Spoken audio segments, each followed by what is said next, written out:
Bismillahirrahmanirrahim. Assalamualaikum warahmatullahi wabarakatuh.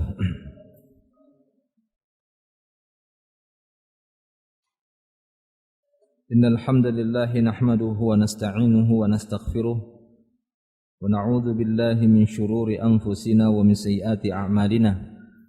Man yahdihillahu fala mudilla lahu wa man yudlil fala hadiyalah. Asyhadu an la ilaha illallah wahdahu la syarika lah wa asyhadu anna Muhammadan abduhu wa rasuluh. Salawatullahi wa salamuhu ala Rasulillah nabiyina Muhammadin sallallahu alaihi wasallam wa ala alihi wa ashabihi wa azwajihi wa man tabi'ahum bi ihsanin ila yaumiddin. Wa qala Allah ta'ala ya ayyuhalladzina amanu taqullaha haqqa tuqatih wa la tamutunna illa wa antum muslimuna amma ba'd. Ma'asyiral muslimin rahimani wa rahimakumullah jami'an. Alhamdulillah, kita bersyukur kepada Allah Subhanahu wa taala atas nikmat yang telah dilimpahkan kepada kita semua. Malam hari ini kita berkumpul kembali di majelis ilmu yang mulia ini. Ini merupakan salah satu nikmat besar yang bisa kita raih, khususnya bagi kita yang bisa hadir di majelis ilmu ini, di mana sebagian saudara-saudara kita mungkin tidak bisa merasakan nikmatnya berada di majelis ilmu, baik karena adanya uzur ataupun karena mereka belum mendapatkan petunjuk, taufik dan hidayah dari Allah Tabaraka wa Ta'ala. Baik, para jemaah yang dimiliki Allah Subhanahu wa taala, dan kita masih melanjutkan pembahasan seputar adab talibul ilm ataupun merujuk kepada kitab yang kita bahas, ini An-Nubadhu fi Adabi Talabil Ilmi. Intisari di dalam adab menuntut ilmu. Ar-Raqmul awal, di nomor yang pertama dari pembahasan yang pertama tentang keikhlasan kepada Allah Azza wa Jal sudah kita jelaskan dalam 2 kali pertemuan. Yang berikutnya Raqmus tsani, nomor yang kedua, pembahasan yang berikutnya yang kedua, yakni taqwallahi miftahul ulum. Taqwallah miftahul ulum, bahwa ketakwaan kepada Allah Subhanahu wa taala ini merupakan kunci ilmu. Jadi kunci ilmu tersebut itu ada pada ketakwaan kepada Allah Subhanahu wa taala. Ya, karena ilmu itu merupakan pemberian dari Allah Subhanahu wa taala, perbendaharaan Allah Subhanahu wa taala yang tidak akan habis. Ilmu Allah Subhanahu wa taala sangat luas. Apa yang Allah taala berikan kepada kita hanyalah sedikit saja. Sehingga tidak layak dan tidak pantas kita berbangga ataupun bersikap sombong dengan ilmu yang kita miliki. Karena kesombongan ataupun ujub itu tidak hanya terjadi dari sisi kelebihan harta saja, kehormatan, nasab, ya, pangkat, jabatan, kekuatan, tapi al-kibr ataupun al-ujub itu bisa muncul dari orang-orang yang telah dilimpahkan ilmu kepada mereka.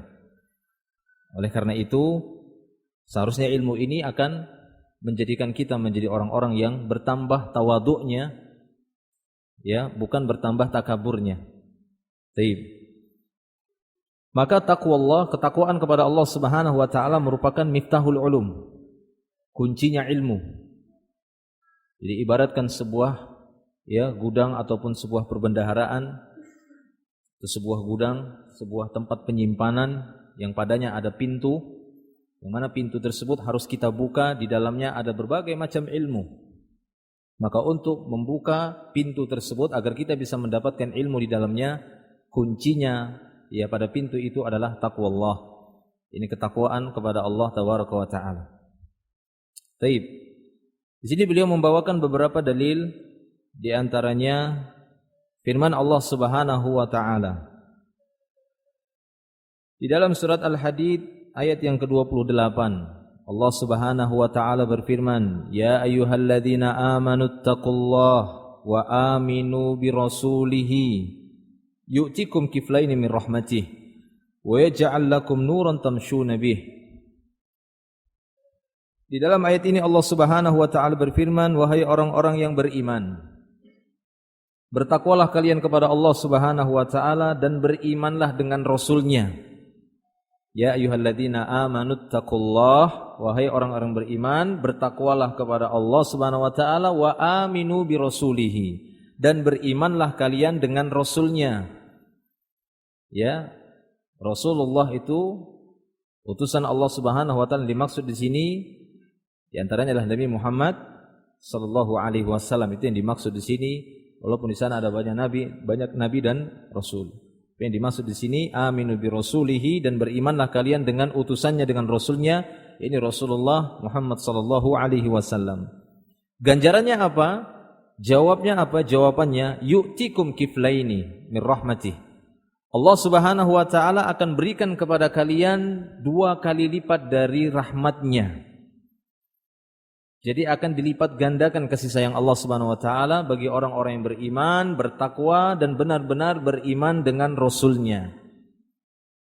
Namanya wa aminu bi rasulihi, lebih ditakkid lagi, tidak hanya sebatas iman kepada Allah Subhanahu wa taala, walaupun sebatas firman Allah Subhanahu wa taala mengatakan berimanlah kalian kepada Allah. Konsekuensi beriman kepada Allah adalah mengimani apapun yang diperintahkan oleh Allah Subhanahu wa taala untuk mengimaninya.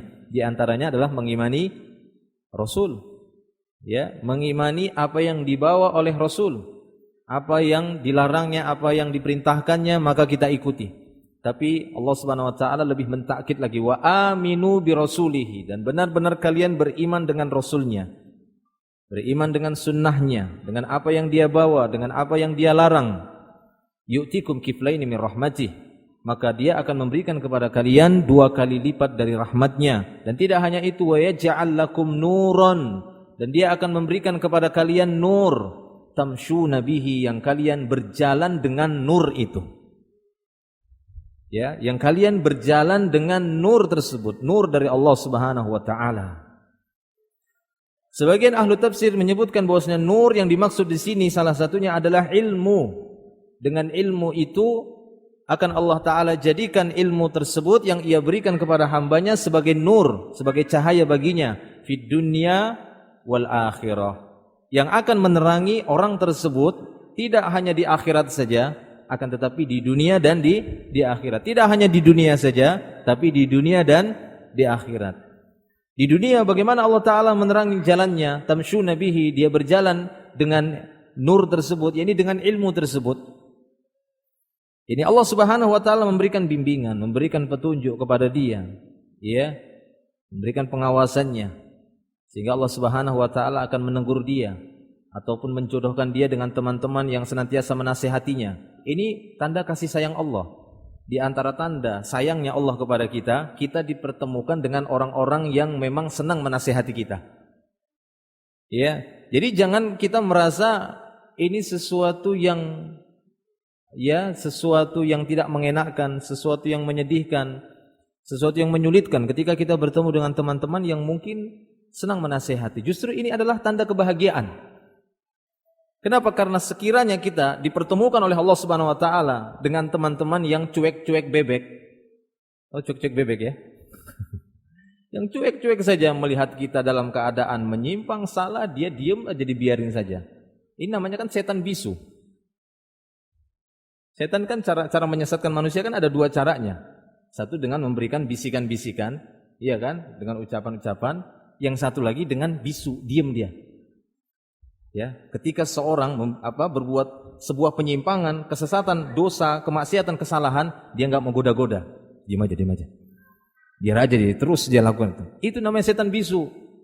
Jadi kalau kita melihat kemungkaran dengan mata kepala, makanya Rasul mengatakan, "Man ra'a minkum munkaran falyughayyirhu bi yadihi. Fa illam yastati ya fa bi lisanihi, fa illam yastati fa bi qalbihi. Dzalika adhaful iman." Siapa saja yang melihat kemungkaran, rubah dengan tangannya. Kalau dia enggak mampu, rubah dengan lisannya. Kalau dia enggak mampu, rubah dengan hati. Enggak boleh diam-diam saja. Diam-diam saja itu namanya setan bisu. Ada kemungkaran, diam aja.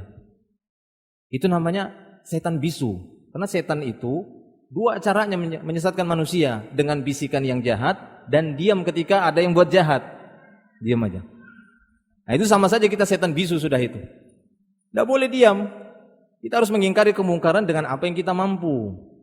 ya, dan dengan ilmu, dengan pertimbangan juga, bukan dengan hawa nafsu, tapi dengan kemampuan, dengan ilmu dan kemampuan. Taib. Jadi demikian para jemaah yang Allah Subhanahu wa taala. Kalimat-kalimat nur, baik itu di dalam Al-Qur'an ataupun di dalam hadis, salatun nur. Nah, itu dalam hadis itu ya, salat itu adalah nur, atau seperti ayat ini. Kata para ulama secara umum dari ya beberapa tafsiran para ulama, makna nur yang disebutkan nur cahaya tersebut yakni cahaya ketika di dunia dan di akhirat. Ya, di dunia dia mendapatkan nur itu yang dimaksud petunjuk, bukan nur yang dimaksud tersebut kemudian ketika jalan dia bersinar wajahnya kemana-mana, bisa nyenter wajahnya. Ya, sehingga dikatakan wah itu wali Allah. Kenapa bersinar? Padahal kena senter disinar gini. Malam-malam gitu ya kan, di kamar bersinar wajahnya. Sekalinya main HP terus. Ruangan gelap kan, main HP bersinar wajahnya. Bukan itu. Tapi nanti yaumil akhir, nur yang dimaksud itu kalau kita lihat ayat-ayatnya benar-benar berupa cahaya yang menerangi dia, yang memberikan petunjuk. Kenapa? Ya, az-zulmu zulumatul yaumil qiyamah. Kata Rasulullah sallallahu alaihi wasallam, kezaliman benar-benar kegelapan pada hari kiamat. Gelap. Ya, orang-orang yang mendapatkan nur tadi dari Allah Subhanahu wa taala, dia akan mendapatkan penerangan. Baik. Ini salah satu ayat yang menunjukkan tentang taqwallah miftahul ulum, yakni pada kalimat nur. Wa yaj'al lakum nuran tamshuna bihi. Allah taala akan menjadikan bagi kalian nur dengan apa? Dengan iman, takwa dan beriman kepada Rasul. Salah satunya takwa kepada Allah Subhanahu wa taala. Dan lebih tegas lagi firman Allah Subhanahu wa taala dalam surat Al-Anfal ayat 29. Di dalam ayat ini Allah Subhanahu wa taala berfirman, ya ayyuhalladzina amanu in tattaqullaha yaj'al lakum furqanan. Wahai orang-orang yang beriman, jika kalian benar-benar bertakwa kepada Allah, yaj'al lakum furqanan. Allah taala akan berikan kepada kalian, Allah akan jadikan bagi kalian furqan. Apa itu makna furqan? Qala al-Hafidz Ibnu Katsir, berkata al-Imam al-Hafidz Ibnu Katsir rahimahullah. Apa kata al-Imam Ibnu Katsir? Al-Hafidz Ibnu Katsir, qala Ibnu Abbas wa Suddi wa Ikrimah wa Dhahak wa Qatadah wa Muqatil Ibnu Hayyan furqanan makhrajan. Jadi Ibnu Abbas, As-Suddi, Ikrimah, Ad-Dhahak, ini ulama-ulama salaf terdahulu, ya, para pakar-pakar tafsir terdahulu, ya, Qatadah, Muqatil Ibnu Hayyan, mereka mentafsirkan makna furqan pada ayat tadi dalam surah Al-Anfal ayat 29, makna furqan adalah makhraj. Ya, makhrajan. Makna furqanan adalah makhrajan. Apa itu makhrajan? Solusi, jalan keluar. Ya, makhraj dari kata kharaja, ini makhraj maksud jalan keluar. Kalau dalam ilmu tajwid makhraj maksudnya tempat keluarnya hurufnya gitu ya, makharijul huruf atau makhrajul huruf. Itu kalau dalam ilmu tajwid gitu ya, tapi secara umum makhraj yang dimaksud di sini makhraj adalah tempat keluar, jalan keluar. Jadi makna furqan di sini makhrajan. Zada Mujahid, sementara Imam Mujahid memberikan tambahan makna furqanan yakni fid dunya wal akhirah, yakni jalan keluar di dunia dan di akhirat. Ini akan diperoleh oleh orang-orang yang bertakwa kepada Allah Subhanahu wa taala. Maka Allah taala akan memberikan kepada dia furqan, yakni jalan keluar di dunia dan di akhirat. Dari berbagai permasalahan yang dia dapati, yang dia hadapi, Allah taala akan memberikan kepadanya furqan, yakni jalan keluar di dunia ini ataupun di akhirat. Itu tafsiran Ibnu Abbas, ya, As-Suddi, Ikrimah, ya, Ad-Dhahak, Qatadah dan Muqatil Ibnu Hayyan. Wa fi riwayatin an Ibnu Abbas, tapi di sana ada riwayat yang lain dari Abdullah Ibnu Abbas, furqanan yakni najatan. Makna furqanan adalah keselamatan, najat. Ya, keselamatan. Jadi karena ketakwaan Allah taala akan memberikan keselamatan. Ya, jadi ini tafsiran yang bermacam-macam yang menguatkan satu dan yang lainnya. Cuma nanti lebih mengarah kepada apa makna furqan tadi nanti akan disebutkan oleh beliau di sini. Wa fi riwayatin anhu nasran. Dalam riwayat yang lain masih dari Abdullah Ibnu Abbas, makna furqanan adalah nasran, yakni pertolongan. Makhrajan. Jadi ada beberapa tafsiran ya. Furqanan ada yang menyebutkan maknanya apa? Makhrajan. Apa lagi? najatan, keselamatan, jalan keluar keselamatan. Apalagi nasron, pertolongan. Wa qala Muhammad ibnu Ishaq, berkata Ibnu Ishaq atau Muhammad ibnu Ishaq, furqanan ay faslan bainal haqqi wal batil, yakni kemampuan untuk memisah, ya, untuk memisah antara yang hak dan batil. Ini kata Muhammad ibnu Ishaq. Wa hadha tafsir, kata penulis di sini, wa hadha tafsir min Ibni Ishaq a'ammu mimma taqaddama. Ini lebih mencakup maknanya dari tafsiran-tafsiran sebelumnya yang mentafsirkan furqan dengan makhraj, najah ataupun nasr. Ya, ini lebih mencakup, lebih a'am, lebih umum, lebih mencakup makna furqan itu adalah faslan bainal haqqi wal batil, yakni kemampuan untuk memisah yang hak dan yang batil. Karena ketika seorang mampu dia memisah antara yang hak dan batil yang sebelumnya mungkin tercampur atau tersamar baginya atau terbalik baginya, ya, sehingga dia bisa memisah ini yang hak, ini yang batil. Jelas ini adalah keselamatan. Jelas ini adalah jalan keluar. Jelas ini adalah pertolongan. Tatkala seorang kebingungan, ini yang mana yang benar yang salah ini? Yang ini punya alasan, yang ini punya alasan, ini punya hujjah, ini punya dalil, sama-sama punya dalil. Lagi sekarang, yang penting ada dalilnya. Kalau cuma ada dalilnya, Ahmadiyah juga punya dalil. Ya, tahu kan Ahmadiyah kan? Ya, Mirza Ghulam Ahmad itu. Dia membuat agama Ahmadiyah itu kemudian menobatkan dirinya sebagai nabi yang berikutnya. Kira-kira dia pakai dalil atau tidak? Apa dia secara serampangan aku ini nabi? Ya. Yang setelah Nabi Muhammad ada lagi nabi, ya saya itu nabi, kan gitu. Kemudian dia enggak bawa alasan, dia membawakan alasan. Dia bawakan ayat Al-Qur'an, dia bawakan hadis. Lah kalau cuma yang penting ada dalilnya, ya semua bisa berdalil. Tapi apakah dalil itu sesuai dengan pemahaman salafus saleh? Nah, itu yang jadi pertanyaan. Semua bisa berdalil.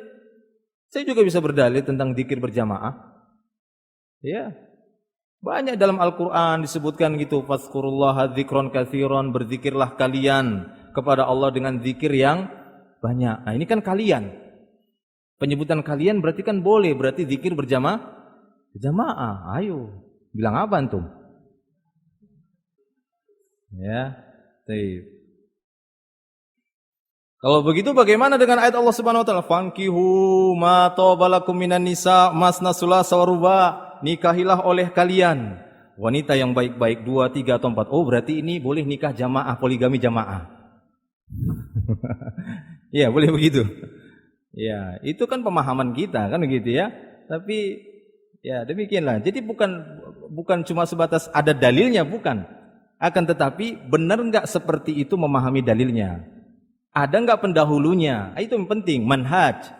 Di dalam memahami Al-Qur'an, memahami hadis itu harus ada manhajnya, ya, ada metodenya, bukan asal-asalan kemudian setiap orang boleh mentafsirkan ayat ataupun hadis Nabi sallallahu alaihi wasallam. Karena Mirza Ghulam Ahmad membawakan hadis juga. Ketika Rasulullah mengatakan, ya, asyhadu an la ilaha illallah wa asyhadu anna Muhammadan abduhu wa rasuluh la nabiyya ba'dahu. Kata dia kalimat la nabiyya ba'dahu, tidak ada nabi setelahnya.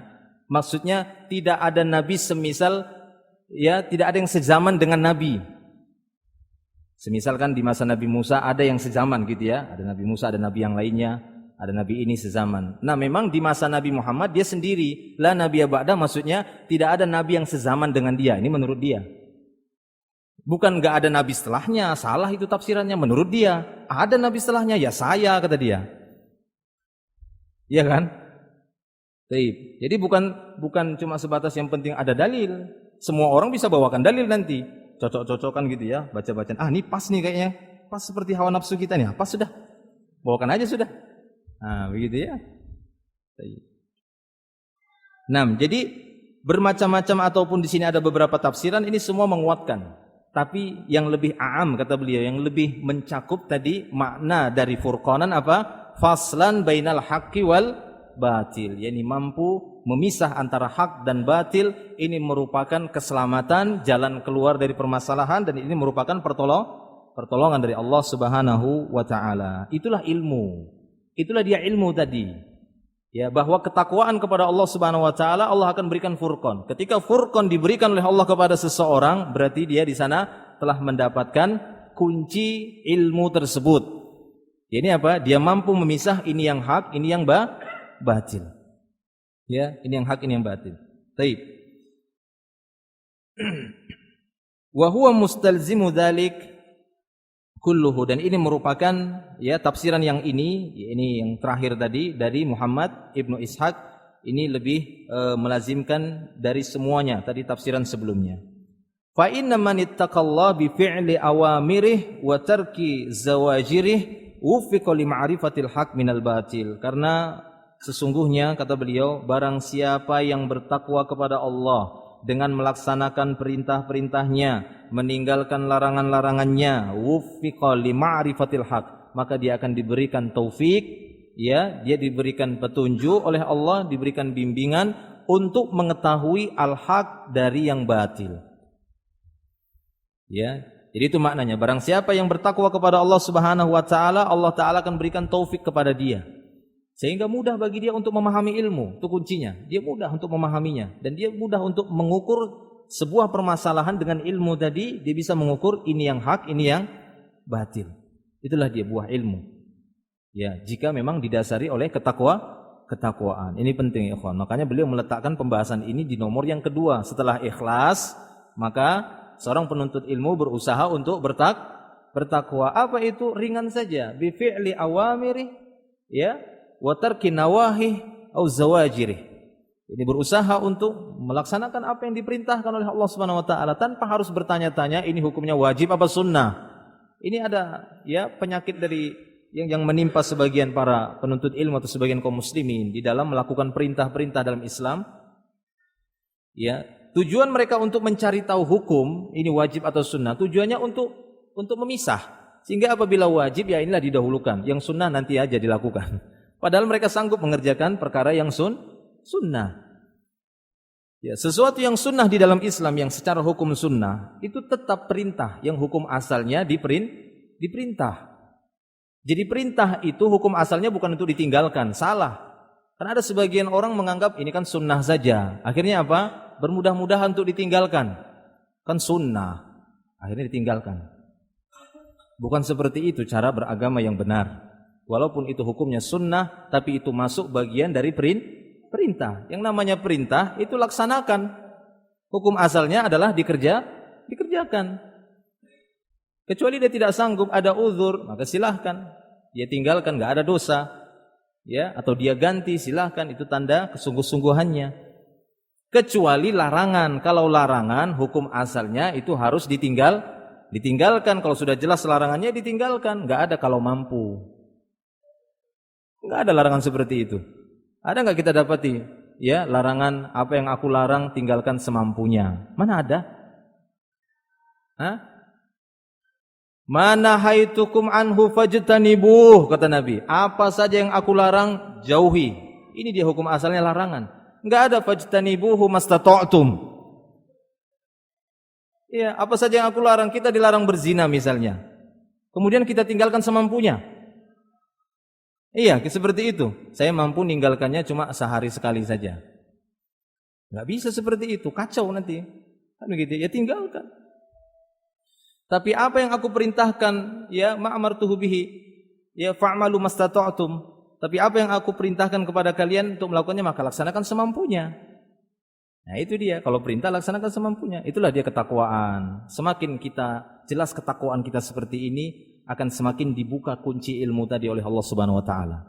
Sehingga mudah bagi kita untuk ya menelusuri ataupun untuk mengukur sesuatu itu hak ataupun batil, itu lebih terlihat karena segala sesuatu itu merupakan hidayah dari Allah Subhanahu wa taala. Ya, dan itu banyak terjadi ya pada ulama-ulama kita, dan di sini nanti akan disebutkan di antara ya perkataan-perkataan mereka di mana mereka berusaha menjaga ketakwaan. Apa tujuannya? Supaya mereka mendapat pertolongan dari Allah Subhanahu wa taala untuk mengukur sesuatu itu hak ataupun batil. Sehingga mereka berijtihad. Ijtihad itu kan sungguh-sungguh. Ya, sungguh-sungguh untuk mengetahui mana hak, mana yang batil. Ya, salah satu kuncinya apa? Taqwallah. Berusaha untuk menjaga ketakwaan kepada Allah Subhanahu wa taala. Jadi itu yang ringan ya. Itu ringkasnya saja takwa itu apa ya? Seperti itu. Fi'lu awamiri ya wa tarkun nawahi. Berusaha menjalankan perintah kemudian menjauhi larangan. Baik. Fakana dzalika sabab nasrihi. Yang demikian itu ketakwaan dia kepada Allah Subhanahu wa taala dengan melaksanakan perintah, menjauhi larangan, itu merupakan sebab pertolongan. Wa najatihi, itu merupakan sebab keselamatan. Wa makhrajihi min umuri dunya, dan itu merupakan solusi jalan keluar dari perkara-perkara dunia. Wa sa'adatihi yaumal qiyamah, ketakwaan kepada Allah tadi dengan melaksanakan perintah, menjauhi larangan, itu merupakan sebab kebahagiaan di yaumil qiyamah nanti. Wa takfiri dunubihi, dan itu merupakan sebab gugurnya dosa-dosanya. Jadi ketakwaan Allah itu akan menggugurkan dosa.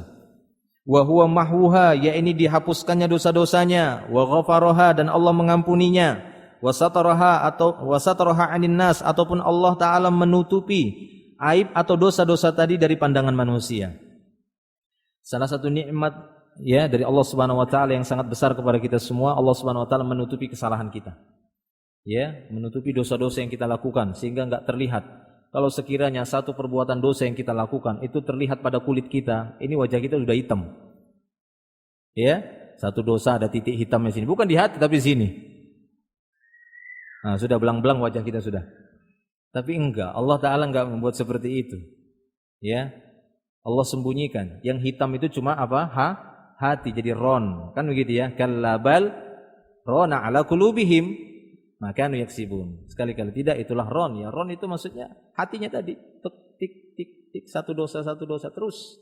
Kalau dia tidak membersihkannya, beristighfar, bertobat kepada Allah Subhanahu wa taala, semakin hitam.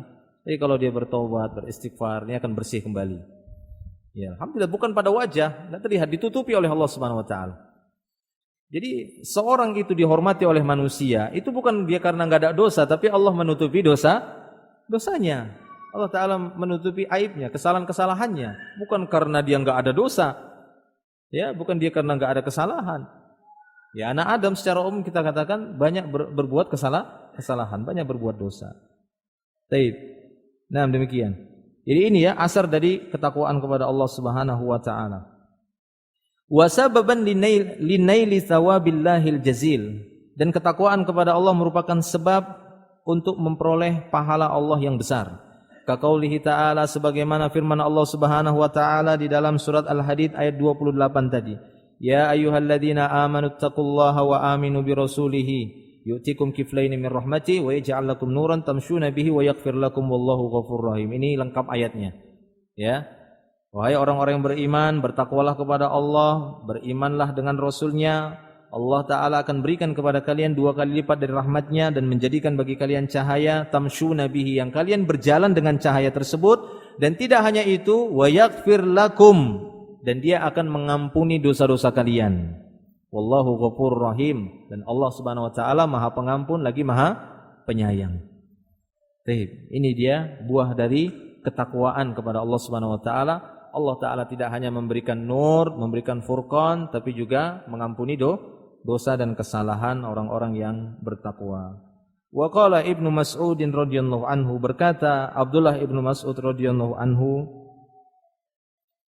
ya, dia mengatakan inni la ahsabur rajula yansal ilma kana ya'lamuhu lil khati'ah ya'maluha. Kata Abdullah Ibnu Mas'ud, sungguh ya, aku melihat pada seseorang yang dia melupakan sebuah ilmu dan pernah dia kerjakan ilmu tersebut, kemudian dia melupakannya. Ini karena khati'ah, karena kesalahan yang dia kerjakan. Ya.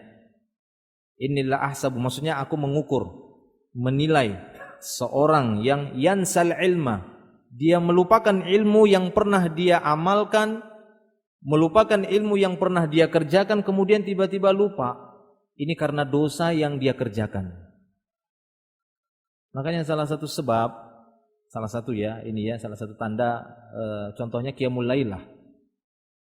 Bagaimana secara umum kaum muslimin di bulan Ramadan itu mudah sekali melakukan qiyamul lail. Kenapa? Karena Allah Subhanahu wa taala benar-benar ya sangat ekstra memberikan kelebihan di bulan Ramadan itu untuk menjaga kaum muslimin dari mudahnya tergelincir kepada dosa dengan dibelenggunya para syaitan-syaitan dan yang lainnya lah gitu ya. Sehingga mudah bagi kaum muslimin untuk melakukan ketaatan, mudah bagi mereka untuk menundukkan ya hawa nafsunya untuk melakukan ketaatan, di antaranya apa?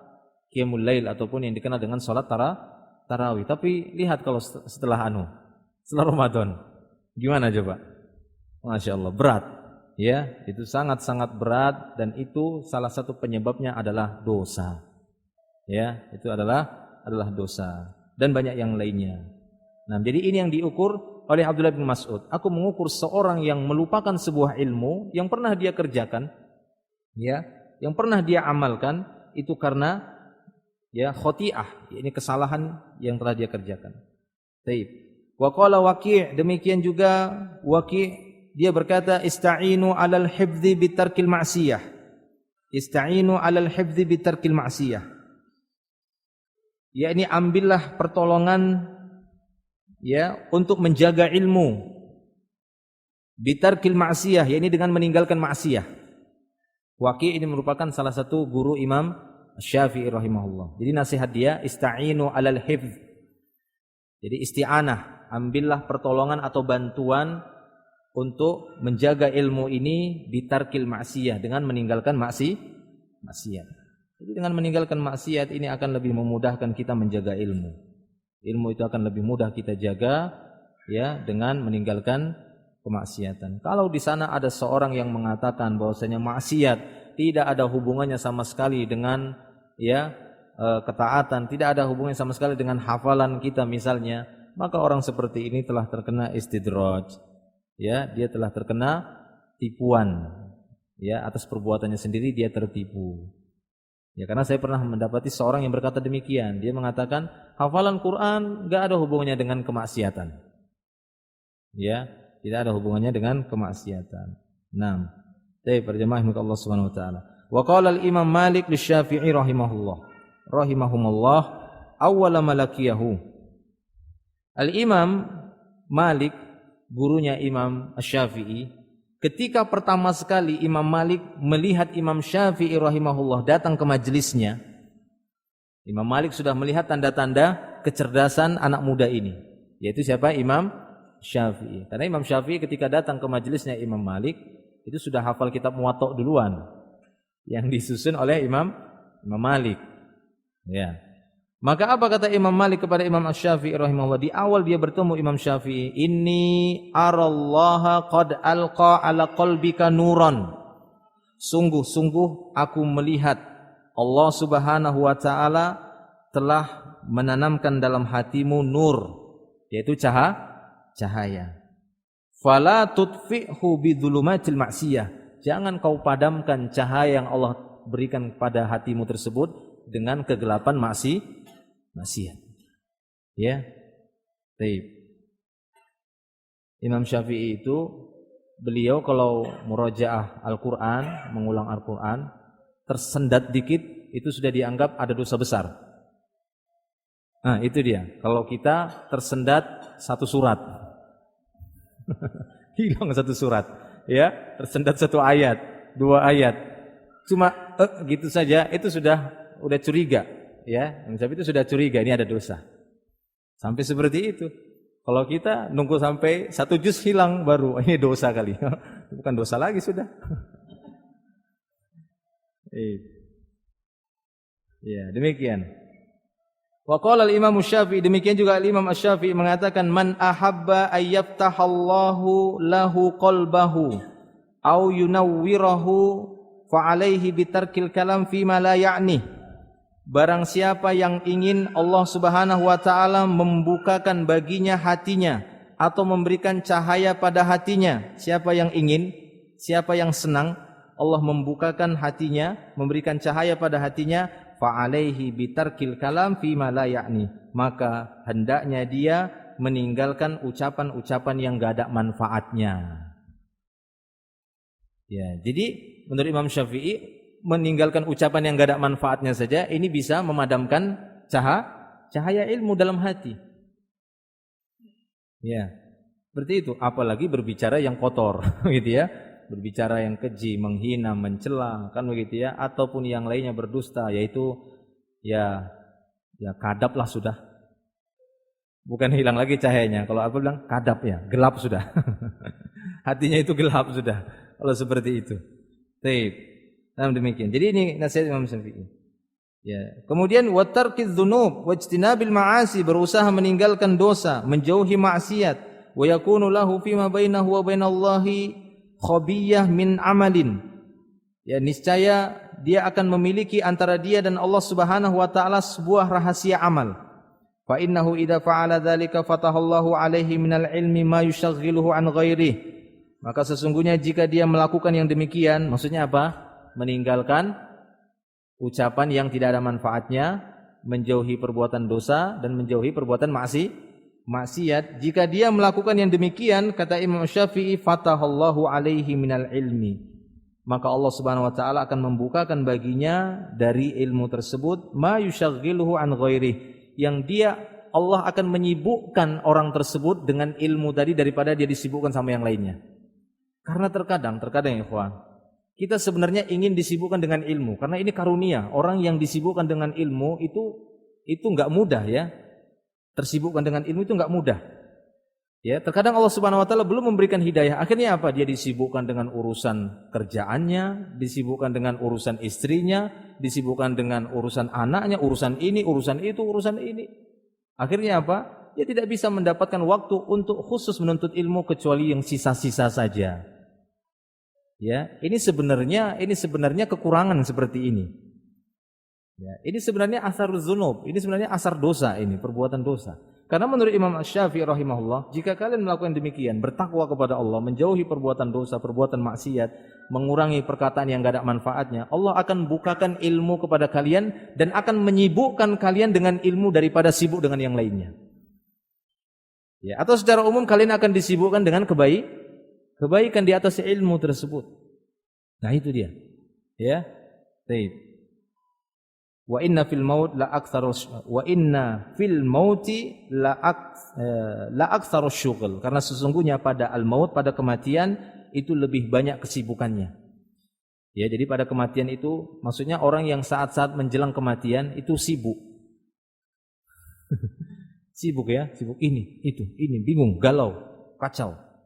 Ya, namanya juga sakaratul maut. Sakar itu kan maksudnya seperti orang mabuk, ya, muskir. Taib ya ikhwani fiddin rahimani wa rahimakumullah wa iyyakum jami'an. Qala Syekhul Islam Ibnu Taimiyah, berkata Syekhul Islam Ibnu Taimiyah, wallahu subhanahu ja'ala mimma yu'aqabu bihi an-nasu 'ala dzunub salbal huda wal ilmin nafi'. Allah Subhanahu wa taala ya akan menjadikan hidayah itu tercabut, ilmu yang bermanfaat itu tercabut. Ini akibat perbuatan dosa manusia. Di antara akibat yang diderita oleh manusia atas perbuatan dosanya, Allah akan menjadikan hidayah itu tercabut. Jadi hidayah itu bisa hilang dari seseorang gara-gara perbuatan dosa. Wa ilmin nafi, ilmu-ilmu yang bermanfaat itu akan tercabut dari dirinya. Ya, akan hilang dari dirinya. Sehingga lama-kelamaan hidayahnya itu berkurang, akhirnya dia pun menyingkir dari hidayah Allah Subhanahu wa taala. Nauzubillah. Ya. Kaqaulihi ta'ala, sebagaimana firman Allah Subhanahu wa taala, ya, wa qaulihim qulubuna ghulf, dan ucapan mereka qulubuna ghulf, hati kami dalam keadaan tertutup. Bal taba'allahu 'alaiha bikufrihim, bahkan Allah yang telah mengunci mati hati mereka disebabkan kekufuran mereka. Wa qalu qulubuna ghulf, dan mereka berkata hati kami telah tertutup. Bal la'anahumullahu bikufrihim, bahkan Allah lah yang telah melaknat mereka disebabkan kekufuran mereka. Wa ma yush'irukum annaha idza ja'at la yu'minuna wa nuqallibu afidatahum wa absarahum kama lam yu'minu bih awwala marrah. Ya, wa ma yush'irukum, dan apa yang telah Allah Subhanahu wa taala kabarkan kepada mereka bahwasanya mukjizat itu apabila datang dan mereka belum juga beriman, sehingga kami memutarbalikkan hati-hati mereka dan pandangan mereka seakan-akan mereka tidak beriman dari awal. Jadi ini akibat orang-orang yang meninggalkan hidayah dan tidak dia benar-benar tidak beriman kepada Allah Subhanahu wa taala, Allah taala mampu membolak-balikkan hati. Nuqallib afidatahum, kami bolak-balikkan hati mereka. Sehingga yang awalnya mereka beriman, sehingga mereka akibat perbuatan mereka, akibat kemaksiatan yang mereka lakukan, kekufuran mereka lakukan, maka hilanglah hidayah tersebut. Berbaliklah hati tadi. Baik. Atau firman Allah Subhanahu wa taala dalam ayat yang lain, fi qulubihim marad fazadahumullahu marada. Dalam hati mereka ada penyakit, maka Allah Subhanahu wa taala memberikan tambahan penyakit pada hati mereka. Atau firman Allah Subhanahu wa taala, falamma zaghu azaghallahu qulubahum. Tatkala mereka berpaling, maka Allah taala akan palingkan hati mereka. Jadi hati tersebut, tercabutnya hidayah dari hati seseorang ataupun hati seseorang itu berpaling kepada kesesatan, yaitu akibat perbuatan mereka sendiri.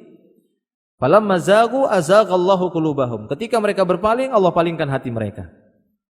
Jadi ini di antara dalil yang dibawakan oleh Syekhul Islam Ibnu Taimiyah untuk menunjukkan bahwasanya akibat dari perbuatan dosa yang dilakukan oleh manusia, Allah taala mencabut hidayah tersebut dari hati mereka dan Allah taala mencabut ilmu yang bermanfaat dengan sebab kemaksiatan dan dosa yang mereka lakukan.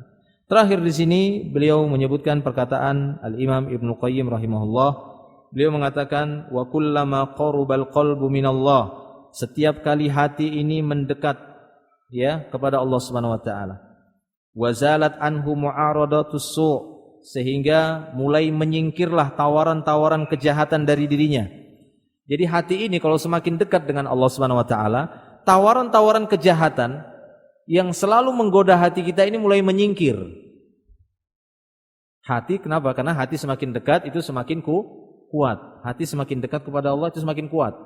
Tawaran-tawaran mu'aradatus su', tawaran-tawaran kejahatan itu akan mulai menyingkir. Bisikan-bisikan syaitan itu mulai melemah. Kenapa? Seiring dengan kuatnya keimanan. Kedekatan dengan Allah Subhanahu wa taala dan tentara-tentara Allah dari kalangan malaikat itu lebih kuat lagi mendukung kebaikan pada dirinya. Karena ini kan saling berbisik. Kan gitu ya. Masing-masing kita kan ada qarin minasyayatin dan qarin minal malaikah yang itu saling tarik menarik, dorong mendorong. Dan kita punya nafs, punya hawa nafsu yang ada pada hati kita tersebut. Jadi wa kullama qarubal qalbu minallahi zalat anhu mu'aradatus su' wa kana nuru kashfihi lil haqqi atamma wa aqwa, sehingga cahaya untuk menyingkap kebenaran itu lebih sempurna, lebih kuat. Itu dia. Jadi semakin mendekat kepada Allah, cahaya untuk menyingkap kebenaran tadi, ini kebenaran, ini kebatilan, itu semakin kuat. Wa kullama ba'uda 'anillah, akan tetapi semakin jauhnya dia dari Allah, semakin jauhnya hati ini dari Allah, kathurat alaihil mu'aradat, maka akan semakin banyak tawaran-tawaran keburukan itu menggoda hatinya. Semakin jauh, maka semakin mudah hatinya itu tergoda dengan kejahatan demi kejahatan. Wa dha'ufa nuru kashfihi lis-shawab, sehingga melemahlah cahaya yang ada pada hatinya tersebut, makin melemah untuk menyingkap sesuatu yang hak ataupun yang batil, atau untuk mendapatkan sesuatu yang benar. Wallahu a'lam bishawab. Jadi ini mungkin yang bisa kita sampaikan pada pembahasan yang kedua ini, yaitu taqwallah miftahul ulum. Takwa kepada Allah merupakan kunci ilmu. Barang siapa yang ingin mendapatkan kunci ilmu, maka jagalah ketakwaan kepada Allah tabaraka wa taala. Wallahu a'lam bishawab.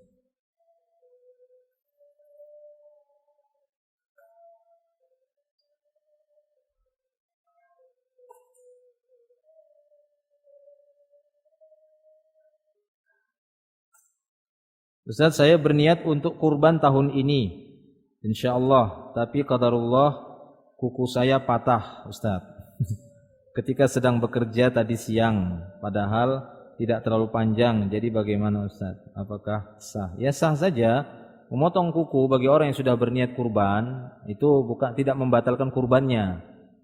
Tidak membatalkan kurbannya. Kurbannya tetap sah, hanya saja sebagian ahli ilmu mengatakan itu perkara yang haram sehingga akan mengurangi pahala kurbannya, atau setidaknya dia mendapatkan kesalahan ataupun dosa. Seperti itu. Tapi tidak menyebabkan batalnya kurbannya, enggak. Yang membuat batal kurban itu kalau tidak terpenuhi syarat-syarat kurban. Apa syarat-syarat kurban? Itu dia harus bahimatul an'am, dia harus hewan-hewan yang sudah ditentukan, tidak boleh ayam, itu enggak sah. Ya kan? Tidak boleh. Nah, seperti itu. Kemudian pada waktu yang ditentukan, enggak boleh sebelum sholat, enggak boleh di luar hari tasyrik, itu hewan biasa, bukan hewan kurban. Demikian juga hewan-hewan yang sudah ditentukan tadi itu harus benar-benar sehat. Ya, kecuali samar-samar saja cacatnya. Yang jelas cacatnya ini enggak sah. Nah itu. Tapi kalau masalah kuku tadi, maka ini hanya mengurangi pahalanya ataupun ya mengurangi keutamaan dari kurbannya, dari pahala kurbannya. Apalagi ini enggak sengaja, kan begitu ya? Ataupun mungkin karena memang unsur daruri, ada unsur daruri di sana. Ya, semacam memang harus dicabut giginya, gitu ya, harus dicabut kukunya, kan begitu ya? Oleh mungkin dokter mengatakan ini harus dicabut, kalau enggak busuk nunggu 10 hari. Ya dicabutlah, kan begitu ya. Ini harus dicukur atau dia memang sakit di 10 hari tersebut sehingga dia harus bekam. Nah, namanya bekam kan mungkin di bagian kepala, ini harus dicoakan begitu ya. Ini kan kebutuhan yang sangat mendesak ya untuk kesehatan, insyaallah itu tidak mengapa. Wallahu a'lam bishawab. Atau enggak sengaja, kan begitu ya. Enggak sengaja terantuk tuk patah giginya, enggak apa-apa. Ya, enggak sengaja tuk patah kukunya. Ya, enggak sengaja mungkin anaknya main-main tuk dicabut janggutnya, lepas janggutnya semua. Misalnya.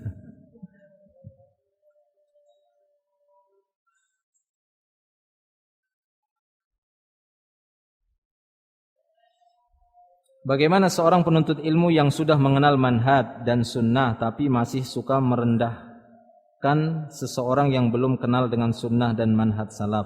Contoh penuntut ilmu apakah seseorang itu? Apa ini maksudnya? Ya intinya seorang penuntut ilmu ya terkadang ada proses ya, kadang ada proses untuk mencapai kesempurnaan seorang penuntut ilmu, ada proses.